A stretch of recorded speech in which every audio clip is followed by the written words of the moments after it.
और आपको एक बड़ी इंटरेस्टिंग बात बताता हूं, कहिएगा, कोट करिएगा। जिस वक्त आरएलडी का कार्यालय छीना जा रहा था लखनऊ, उस वक्त उपचुनाव जब हुकुम सिंह जी खत्म हो गए, तो हुकुम सिंह जी के खत्म होने के बाद समाजवादी पार्टी ने समाजवादी पार्टी ने कैराना से इकरा हसन जी की जो मदर थी, उनको चुनाव लोकसभा का लड़ाया। और उस वक्त इनके पास कोई भी तरीके का, किसी भी तरीके का कोई सदस्य नहीं था, इसलिए वो कार्यालय छीनने जा रहा था, जो हजरतगंज में कार्यालय है। आपने भी देखा बीजेपी कार्यालय के जस्ट पीछे। समाजवादी पार्टी ने इकरा हसन जी को, उनकी इकरा हसन जी की माता जी को चुनाव लड़ाया, तबस्सुम हसन जी को, और वो जीती कैराना का लोकसभा का चुनाव, तब उनका कार्यालय बचा। आरएलडी किस मुंह से समाजवादी पार्टी पे कोई ब्लेम करेगी? तो समाजवादी पार्टी ने उत्तर प्रदेश के घटक दलों की मदद की है, उनको जिंदा किया है। मर गई थी आरएलडी, माफ करिएगा मैं इस शब्द को कह रहा हूं, खत्म थी, फिनिश थी, हमने उनको जिंदा किया। इसी तरह अगर नीतीश जी की बात की जाए, तो नीतीश जी को बीजेपी डिस्ट्रॉय करने जा रही थी, लेकिन आरजेडी ने उनको एक पावर दी, ताकत दी, और इस वजह से वो मुंबईया शब्द मांडोली करके दोबारा से फिर उधर नवी बार क्या कर लिया आपने? कौन सी बड़ी कद्दू में तीर मार ली, गांव में जो कहावत है, कद्दू में तीर कोई बहुत बड़ी बात है क्या? तो ये जो इस तरह की बातें बीजेपी के द्वारा फैलाई जा रही, इससे इंडिया अलायंस के घटक दलों को कोई फर्क नहीं पड़ता। देखिए, आदरणीय राष्ट्रीय अध्यक्ष श्री अखिलेश यादव जी ने जो किया है, पूरे देश में किसी दल ने, किसी राजनेता ने अब तक नहीं किया। आप बताइए, मैं सिलसिलेवार बड़े कम समय में और शब्दों में बता दूं। 2017 से चलते हैं गठबंधन में। 2017 में हमने कांग्रेस को 125 सीटें, आते 19 में समाजवादी पार्टी ने 2019 के चुनाव में मायावती जी को अपने गढ़ वाली सीटें दी, और मायावती जी को 0 से 10 पे पहुंचाया।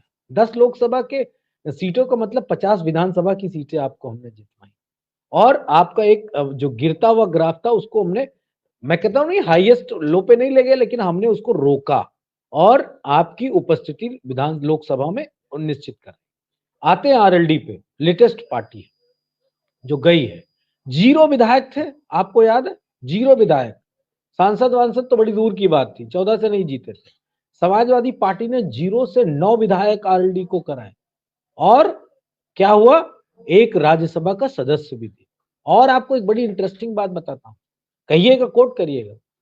जिस वक्त आरएलडी का कार्यालय छीना जा रहा था लखनऊ, उस वक्त उपचुनाव जब हुकुम सिंह जी खत्म हो गए, तो हुकुम सिंह जी के खत्म होने के बाद समाजवादी पार्टी ने समाजवादी पार्टी ने कैराना से इकरा हसन जी की जो मदर थी, उनको चुनाव लोकसभा का लड़ाया। और उस वक्त इनके पास कोई भी तरीके का, किसी भी तरीके का कोई सदस्य नहीं था, इसलिए वो कार्यालय छीनने जा रहा था, जो हजरतगंज में कार्यालय है। आपने भी देखा बीजेपी कार्यालय के जस्ट पीछे।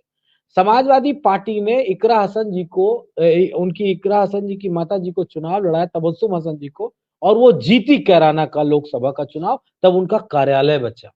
आरएलडी किस मुंह से समाजवादी पार्टी पे कोई ब्लेम करेगी? तो समाजवादी पार्टी ने उत्तर प्रदेश के घटक दलों की मदद की है, उनको जिंदा किया है। मर गई थी आरएलडी, माफ करिएगा मैं इस शब्द को कह रहा हूं, खत्म थी, फिनिश थी, हमने उनको जिंदा किया। इसी तरह अगर नीतीश जी की बात की जाए, तो नीतीश जी को बीजेपी डिस्ट्रॉय करने जा रही थी, लेकिन आरजेडी ने उनको एक पावर दी, ताकत दी, और इस वजह से वो मुंबईया शब्द मांडोली करके दोबारा से फिर उधर नवी बार सीएम बने। तो जो इंडिया घटक दल के लोग हैं, वो ताकतवर लोग हैं, उनके पास वोट है, रणनीति है, और सबसे महत्वपूर्ण बात कह के अपनी बात को मैं यही विराम करता हूं, 2024 का लोकसभा का चुनाव मुद्दों पे होने जा रहा है।